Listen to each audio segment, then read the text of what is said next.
all high-level executives, which I'm not saying I am, I respect and appreciate the things outside of their money-making activities, working out, reading, whatever it is. I try my best to incorporate that every single day. Not that I actually do it every single day. Sicky Beats ain't about that like consistent life apparently. But workout, bussin'.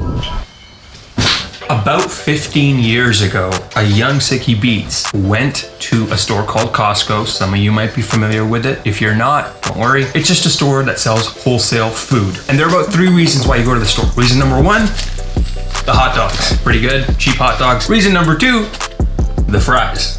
Reason number 3, you cross your fingers and you hope that the electronic section that they have there has a piano. That is exactly what happened. My parents bought me my very first piano keyboard from Costco that I still own to this day. And did I go to Costco just now to buy all these? Yes. And I was hungry. But today we're gonna make a beat using that first keyboard because I still have it. Let me go get the keyboard. This the boy. That's the very first keyboard I ever got. Kinda dusty, but we're gonna make something crazy with it after I destroy this food. What's up, you guys? Welcome back to another video. My name is Sicky Beats. I'm a producer from Vancouver, British Columbia, Canada. Hope you guys are having a great day wherever you guys are watching this from. In today's video, like I said, we are going to be making some music with my very first keyboard that I ever got.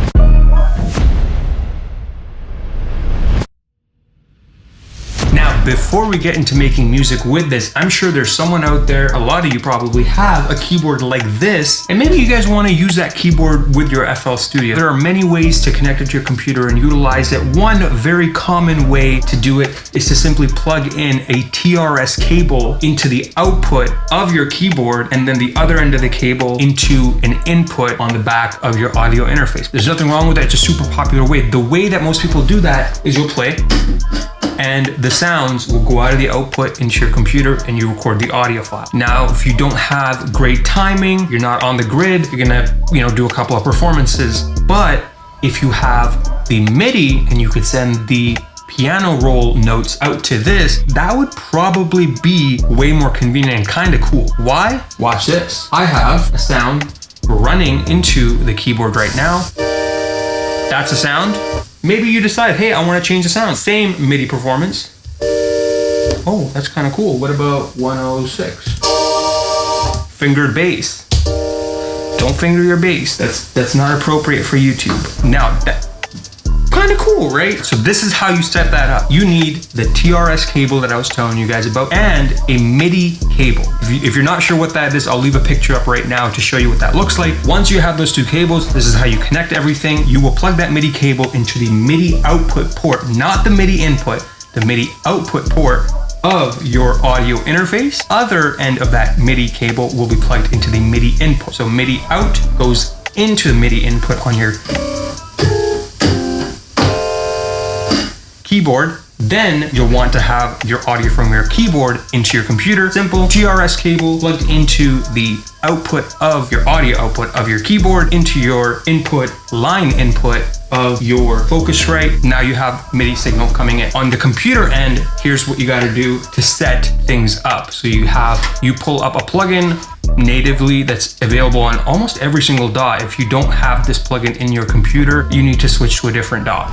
It's a MIDI out plugin, and I know that my keyboard is set up on channel 1, port 0. If you're not getting any settings or any sound coming out of your computer, you should go to MIDI, go to your Liquid 56, which is my audio interface, MIDI hardware port, sync. You just gotta set it to port 0. And you're good to go. If now this is on 0, your port here must also be on the same. You play it. Okay, a lot of mumbo jumbo that I probably lost some people in there, but that's okay. Let's get to the meat and potatoes of Sicky Beats' YouTube channel, which is to shut up and make awesome beats. So let's go do that.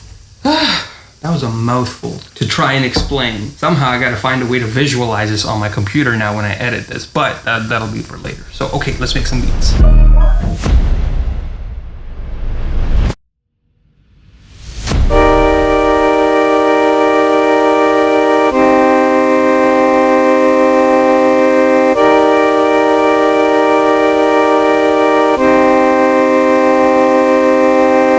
And I always cord just a little bit more so that I can stretch this, cut this up, and I still have a little bit more on the end to run into. And I want to do something cool with it where I take this filter knob and I kind of use it like an instrument. Check this out.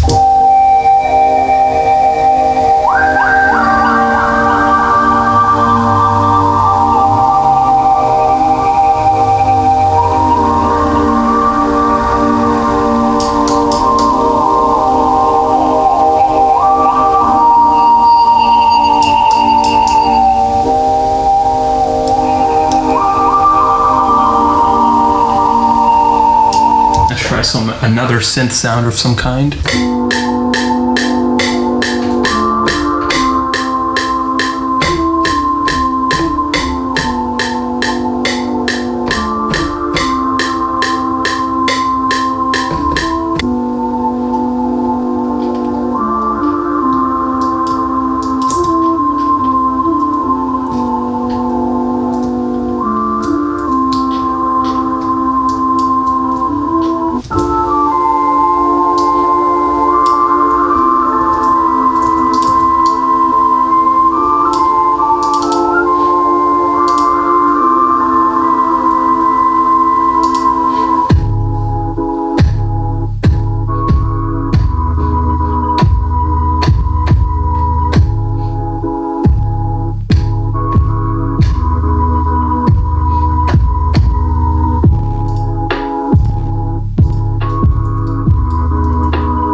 Before I play you guys the finished beat, I want to let you guys know that the one-shots that I got from the keyboard, I'm going to leave them linked in the description. They'll be available for about 24 hours. So if you guys have your post notifications turned on, you'll be able to get them. After that, they will be available on my Discord. So yeah, thank you guys so much for watching. I will see you guys in the next video. Peace.